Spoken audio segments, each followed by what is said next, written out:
Namo tassa bhagavato arahato samma sambuddhassa. Welcome to the Buddha Dharma TV. This is the Dhammapada program. Today we are going to discuss the verse number 65. Once Buddha was in the Jetavana monastery. At that time, someone reported about an incident about 30 monks who became victims of a group of prostitutes. At that time, the Buddha advised them, this is not the first time that this incident happened. Even in the previous existence, the very same 30 friends, they have done the same thing. And this is, again, it's happening. And this was very well reported in the Thundada Jataka story, because the monk who was associated in this discussion, his name was Thundila. So it is very well reported in the Thundila Jatak tales. It says, Mutampi che vinyo panditam payurupasati. Khippam dhammam vijanati jiva super rasam yatha. This is a nice example. If a wise person were to associate with a wise person, even for one moment, he will quickly understand the teachings. This is very much like the tongue being able to discern the subtle flavors of soup. This stanza could be further appreciated when you contrast it with the previous one, which number 64, which we preached last week. In the previous one, the image used is the spoon, Dabbi Roop Super Rasanyata. Though it serves tasty food, that means Dabbi, the spoon, though it serves tasty food endlessly, again and again, always, it just cannot appreciate how food tastes. Very much like a foolish individual or unmatured person, being unable to appreciate the teaching, even when he keeps company with the wise. An intelligent man, even though he is associated with the wise man only for a moment, quickly understands the Dhamma, just as the tongue knows the taste of the soup. Not the spoon, Dabbi, spoon, not the spoon, but the tongue knows the taste of the soup. Jiva super rasamyata. Jiva means tongue in Pali language. Like the tongue knows the flavor of food. The image of food flavor is continued here as well. Food flavor is a universal human experience. Everybody likes foods. Everybody likes foods.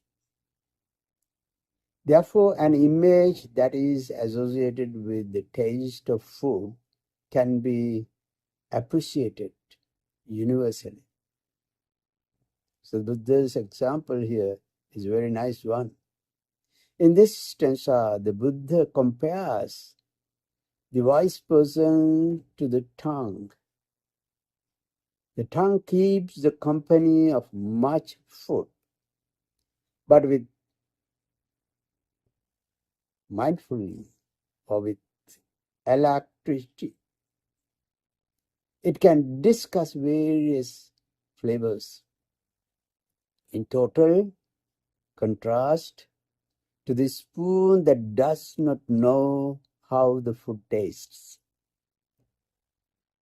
In spite of the fact that it spends its whole lifetime in food, just like the tongue, the wise person knows the flavor of the virtuous person the instant that comes into contact with one.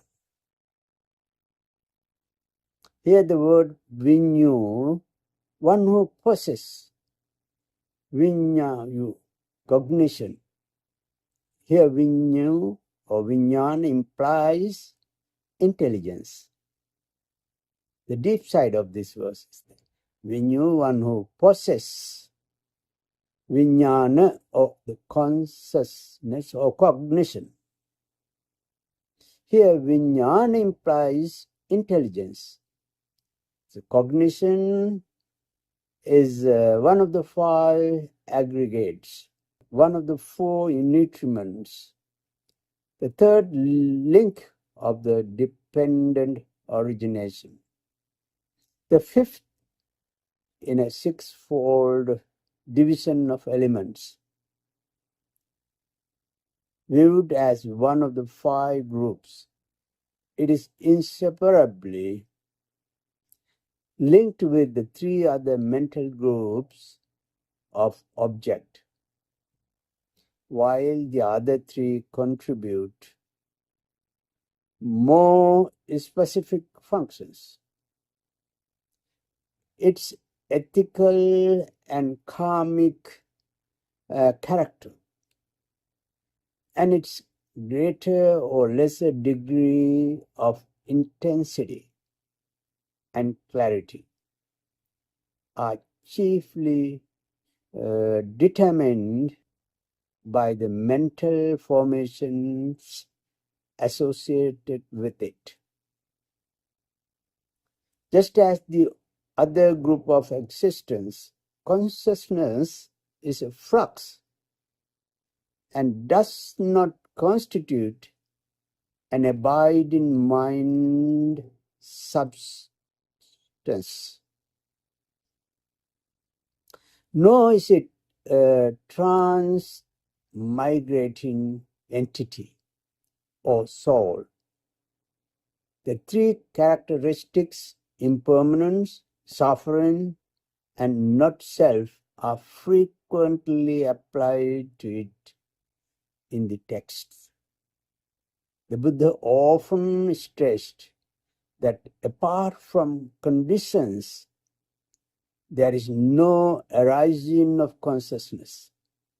And all these statements about its nature hold good for the entire range of consciousness, be it past, future, or presently arising, gross or subtle, in oneself or external, inferior or lofty, far or near. According to the 6 senses, it divides into 6 kinds, like eye or visual consciousness, etc. About the dependent arising of these 6 kinds of consciousness, conditioned through the eye, the visible object, light and attention, the eye consciousness arises. So you see, conditioned through the eye, the visible object, light and attention, eye consciousness arises. The Buddha said that chakkuncha paticca rupecha uppajjati chakku viññāna. So eye consciousness, how it arises. Chakkuncha paticca rupecha uppajjati chakku viññāna. So conditioned through the eye, the visible object, light and attention, eye consciousness arises. Conditioned through the ear, the audible object, the ear passage and attention, ear consciousness arises. Conditioned through the nose, the olfactory object, air and attention, nose consciousness arises. Conditioned through the tongue, the gastric object, or through the body, bodily impression, the earth element and attention, body consciousness arises. Conditioned through the subconscious mind, the mind object and attention, mind consciousness arises. So the Abhidhamma literature distinguishes 89 classes of consciousness, being either karmically wholesome, unwholesome, or neutral, and belonging either to the sense sphere, the fine material, or the immaterial sphere, or supramundane consciousness. Supramundane consciousness. So these things, of course, little bit hard to understand. But if we give due attention and try to understand these things, these things happens, how the eye consciousness happen, how the body consciousness happen, and all this ear consciousness arises like this. All these things, if you know, if you try to understand, if you try to pay attention, and slowly and surely try to grasp the deep meaning of these things and try to see things and feel it, then we slowly begin to understand that the normal functioning of these things and the reality and nothing called soul. This will help us a lot to understand the true nature of our life. So it is good to understand these things, good to try to read and listen to these things again and again and slowly understand. Then you will never fail. You will be able to understand this, but slowly and surely, gradually.